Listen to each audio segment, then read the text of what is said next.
CPM-നെ സംബന്ധിച്ച് അല്ലെങ്കിൽ പൊതുവിൽ ഇടതുപക്ഷത്തെ സംബന്ധിച്ച് അവർ നേരത്തെ സ്വീകരിച്ചുകൊണ്ടിരുന്ന നയത്തിൽ വ്യതിയാനം വരുത്തുന്നു എന്നുള്ളത് അത് ഏതെങ്കിലും ഒരു പാർട്ടി സ്വാഗതം ചെയ്യേണ്ടതല്ല. അവർ സ്വയം തിരിച്ചറിഞ്ഞ് തിരുത്തേണ്ടതായിരുന്നു, നേരത്തെ തിരുത്തേണ്ടതായിരുന്നു.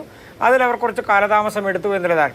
അതിലൊരു പ്രായോഗിക വശമുണ്ട്. ഇപ്പോൾ ഉദാഹരണത്തിന് റഷ്യയെ സംബന്ധിച്ചാണെങ്കിലും ചൈനയെ സംബന്ധിച്ചാണെങ്കിലും ഒക്കെ അവർ സ്വീകരിച്ചിരുന്ന ഒരു നയം, ആ നയം എത്രയോ വർഷങ്ങൾക്ക് മുൻപ് തന്നെ ആ രാജ്യങ്ങൾ തിരുത്തിയിരുന്നു. അവരുടെ സാമ്പത്തിക നിലപാടുകളുടെ കാര്യത്തിലാണെങ്കിലും സ്വകാര്യ പങ്കാളിത്തത്തിൻ്റെ കാര്യത്തിലാണെങ്കിലും അവരുടെ രാജ്യത്തിൻ്റെ വളർച്ചയുമായി ബന്ധപ്പെട്ടുകൊണ്ട് സ്വീകരിക്കേണ്ട നയങ്ങളെ സംബന്ധിച്ചാണെങ്കിലും അവർ അന്തർദേശീയ തലത്തിൽ അവരുടെ ആദർശവും ആശയവും ഒക്കെ ഒരു ഭാഗത്ത് പറയുമ്പോഴും ആ രാജ്യങ്ങൾ അവരുടെ നിലപാടുകളിൽ നിന്ന് മാറ്റങ്ങൾ വരുത്തുകയും അവർ മുന്നോട്ട് പോകാനുള്ള കുതിച്ചുചാട്ടത്തിനുള്ള ശ്രമങ്ങൾ നടത്തുകയും ചെയ്തു.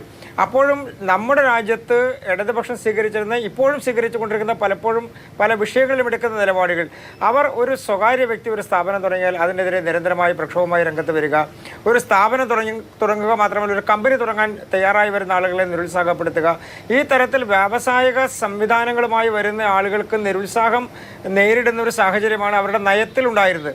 ആ നയത്തിൽ അവർ തിരുത്തൽ വരുത്തുന്നു എന്നുള്ളത് സ്വാഭാവികമായും ഒരു നല്ല കാര്യമായിട്ട് മാത്രമേ കാണേണ്ടതുള്ളൂ. പക്ഷെ അതേസമയം തന്നെ ഇടതുപക്ഷത്തിൻ്റെ പൊതുവായിട്ടുള്ള നയത്തിൽ നേരത്തെ അങ്ങ് തന്നെ സൂചിപ്പിച്ചതുപോലെ അവർ എന്തെങ്കിലും മാറ്റം വരുത്തിയിട്ടുണ്ടോ എന്ന് ചോദിച്ചാൽ പൊതുവായിട്ടുള്ള കാര്യങ്ങൾ മാറ്റം വരുത്തിയിട്ടില്ല. ഈ ഗവൺമെൻറ് എടുത്തിട്ടുള്ള പല നയങ്ങളിൽ പോലും ഇപ്പോൾ നിക്ഷേപകരെ കൊണ്ടുവരുന്നതിന് വേണ്ടിയിട്ടുള്ള പരിപാടികളും പദ്ധതികളും ഒക്കെ ആസൂത്രണം ചെയ്യുമ്പോൾ പോലും ഇപ്പോൾ എറണാകുളം ജില്ലയിൽ നിന്നൊരു വ്യവസായിക്ക് എന്തുകൊണ്ടാണ് തിക്താനുഭവം ഉണ്ടാകുന്ന സാഹചര്യം ഉണ്ടായത്? മറ്റൊരു വ്യവസായിക്ക് അദ്ദേഹത്തിൻ്റെ നോക്കുകൂലിയുമായി ബന്ധപ്പെട്ടുകൊണ്ട് അദ്ദേഹത്തിൻ്റെ നിലപാടുകൾ തുറന്നു പറയേണ്ട സാഹചര്യം എന്താണ് ഉണ്ടായത്?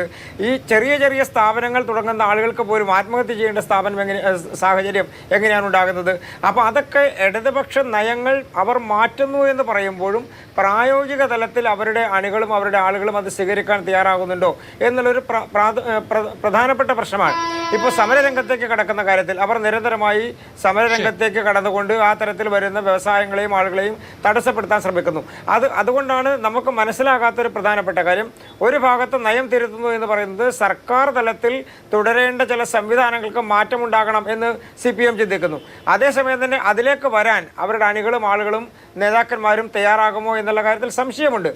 ആ സംശയം നിലനിൽക്കുന്നിടത്തോളം കാലം കേരളത്തിലേക്ക് ഈ സർക്കാരിനെ വിശ്വസിച്ചുകൊണ്ട്, ഈ സംവിധാനങ്ങളെ വിശ്വസിച്ചുകൊണ്ട് എത്രത്തോളം ആളുകൾ അവരുടെ നിലപാടുകൾ അറിയിക്കും, അവരുടെ മൂലധനം മുടക്കാൻ വേണ്ടി തയ്യാറാകും എന്നുള്ളത് കാത്തിരുന്ന് കാണേണ്ട ഒരു വിഷയം തന്നെയാണ്. ഈ നിലപാടുകൾ നേരത്തെ CPM ഒരു 20-25 വർഷം മുമ്പ് എടുക്കേണ്ട നിലപാടായിരുന്നു.